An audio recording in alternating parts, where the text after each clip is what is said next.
Je n'ai jamais connu en 35 ans de carrière une telle situation sur le marché des jus de fruits.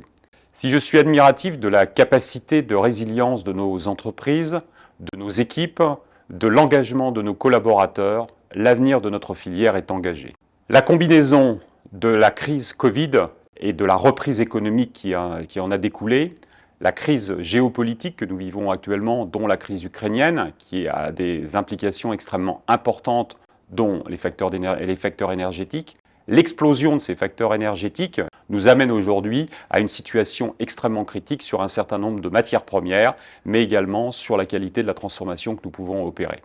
Je commencerai effectivement par les matières premières donc agricoles, avec des évolutions extrêmement sensibles sur le cours de l'orange, sur le cours de la pomme, sur le transport. Les conteneurs ont été dans certains cas multipliés par de 7 à 10 fois ce qu'ils étaient effectivement avant.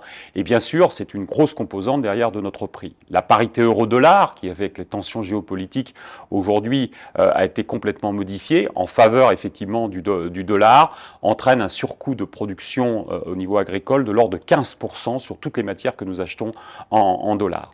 L'ensemble des paramètres effectivement de production, les emballages, les suremballages, les facteurs énergétiques a vu des augmentations extrêmement sensibles. On parle de plus de 50% sur les bocaux verts, avec une véritable problématique aujourd'hui d'approvisionnement liée à certaines usines qui sont dans les pays de l'Est, dont en Ukraine, et qui ont été totalement arrêtées. La crise aujourd'hui qui est également sur l'aluminium, et puis l'ensemble des emballages qui derrière a subi l'augmentation des coûts liés à la raréfaction de la matière première et également aux coûts énergétiques qui sont nécessaires. Nous en appelons aujourd'hui donc au gouvernement à mettre en place un bouclier prix au niveau de l'énergie, à la fois pour les entreprises et pour les particuliers.